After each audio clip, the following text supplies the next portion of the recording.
게 여쭙겠습니다. 사실 올해부터 이제 고교 학점제 본격화되는데요. 네, 그렇습니다. 2학년부터 올해 5월부터 이제 수강 신청을 하게 되는데요. 학교의 준비들은 잘 되어 있는지 궁금합니다. 네, 저희가 뭐 현장 점검을 계속 하고 있고요. 실제로 이제 고교 학점제는 두 정부에 걸쳐서 꾸준히 이제 준비해온 정책입니다. 그래서 물론 많은 변화가 있지만 차질 없이 진행될 수 있도록 최선을 다하겠습니다.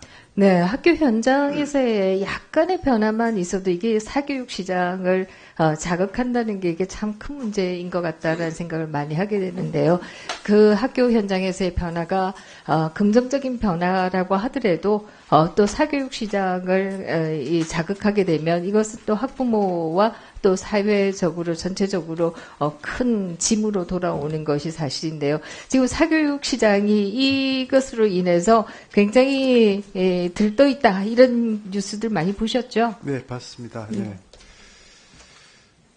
뭐 지적하신 대로 이제 뭐 어떤 변화든 공교육의 변화가 계속 사교육의 어떤 그런 이제 수요를 촉발한다 하는 그런 비판이 있고 실제로 또 그런 부분이 많이 있습니다. 그래서 고교 학점제의 경우에는 이제 그런 게 최소화될 수 있도록 적극적으로 대응하겠습니다. 네, 지금 뭐 사교육 시장은 잡아도 오히려 더 커지는 게 사교육 시장이 아닌가 하는 참 비애감을 느끼게 되는데요.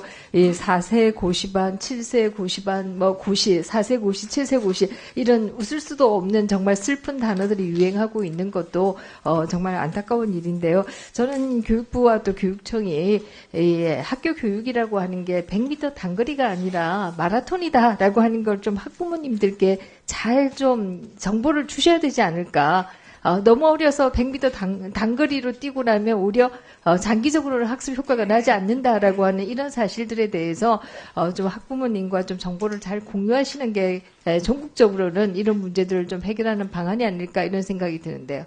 예, 저희가 사실 학부모 정책과를 신설해가지고 최근에 이제 학부모는 처음이라서 하는 그런 홍보 자료도 제작을 했습니다. 전문가들이. 그래서 이제 이걸 좀 더 알기 쉽게 이제 학부모님들에게 접근하기 위해서 뭐 동영상이라든가 이런 것들도 좀 교육청별로 이렇게 계속 좀 장려하고 있고요. 그래서 말씀하신 대로 이제 학부모님들의 마인드가 좀 정말 사교육에 의존하지 않아도 충분히 공교육에서 지금 해소할 수 있는 방향으로 진행되고 있기 때문에 정부 정책도 알려드리고 또 정말 바람직한 학부모로서의 역할에 대해서도 계속 좀 현장과 소통하고 홍보하도록 하겠습니다. 네, 지난 3월 27일이었습니다. 소위 전교조의 비상시국 선언이 있었는데요.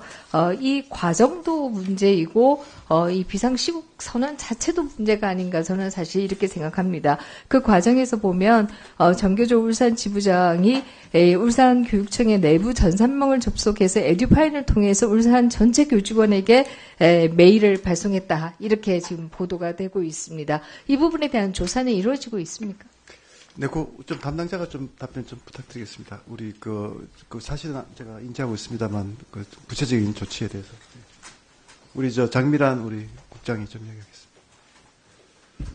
네, 교육부 교원 학부모 지원관입니다. 그렇지 않아도 울산교육청에서 교원이 내부망을 이용해서 그러한 사안이 있었고 감사원에서 감사 요청이 있었습니다. 그래서 저희가 교육청에 사실조사를 해주고 징계 절차를 밟아달라고 요청을 하였습니다. 네, 이 부분에 대해서 좀 잘 챙겨봐 주시기 바랍니다.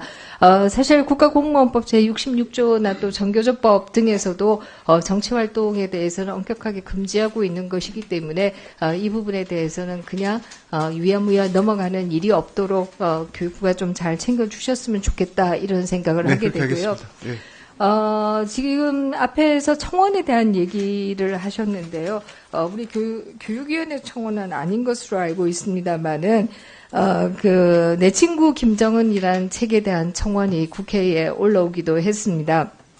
이미 5만 명 이상이 이 책에 대한 문제를 지적하면서 청원이 있었고요. 저는 사상의 자유, 출판의 자유에 대해서는 믿고 있습니다만은 그러나 이 책을 학교에 비치한다라고 하는 것은 다른 문제인 것 같습니다. 그래서 학교에도 여전히 비치하고 있는 학교들이 있어서 이 부분에 대해서는 교육부가 좀 챙겨봐야 되지 않겠는가, 혹은 교육청에 챙겨보도록 좀 해야 하지 않는가 이런 생각을 하는데요. 아니 제목이 내 친구 김정은이라고 그러면 안 된단 말이야? 이런 말씀을 하실 것 같아서 그 내용 중에 일부를 좀 말씀드리겠습니다. 157페이지에는 김정일과 김정은은 달라요. 김정은은 서민을 해치지 않았어요. 권력층을 청산하면서도 하면서 제도를 정립해요. 반면 김정일은 주민을 죽이면서 제도를 정립했어요. 그러니까 다시 말해서 김정일은 사람을 죽였지만 김정은은 사람을 죽이지 않고 제도를 정립했다. 그것이 차이다. 이렇게 얘기를 하고 있고요. 158페이지에서는 김정은은 나라를 제대로 만들려는 게 보여요. 이 제대로라는 게 도대체 뭔지 저는 알 수가 없습니다만은 이런 책이 과연 학교에 빛이 되어서 되겠는가 이런 생각을 하게 되고요. 또 20페이지, 21페이지에서는 방공호와 대피소에 들어가서 그 안에 들어갔다가는 더 죽을 것 같아요. 물론 우리 방공호와 대피소가 절대적으로 부족하고 그 시설에 대해서도 우리가 더 개선할 바는 있겠습니다만은 그럼에도 그 안에 들어가면 더 죽을 것 같다라고 하는 이런 인식을 심는 것이 과연 바람직하냐 이런 얘기를 할 수가 있고요. 그래서 이 책을 학교에 비치하는 것에 대해서는 교육청에 공문이라도 보내셔야 되는 것이 아닌가 이런 생각을 하는데 어떻습니까? 예, 저희가 좀 잘 챙겨보겠습니다. 말씀하신 그런 내용이 사실이라면 정말 충격적이기 때문에 그런 부분은 없도록 학교 현장에 일어나지 않도록 챙기겠습니다. 네, 이 청원 자체는 국회 전자청원 시스템에 올라온 청원 자체에서는 책의 출판 및 유통을 중단 요구하는 그런 청원이 되겠습니다. 그래서 제가 얘기한 것보다 훨씬 더 강한 청원이 5만 명 이상의 동의를 네, 챙겨보겠습니다. 네, 김윤희 의원님 수고하셨습니다. 다음은 김준혁 의원님 기대해 주십시오. 예,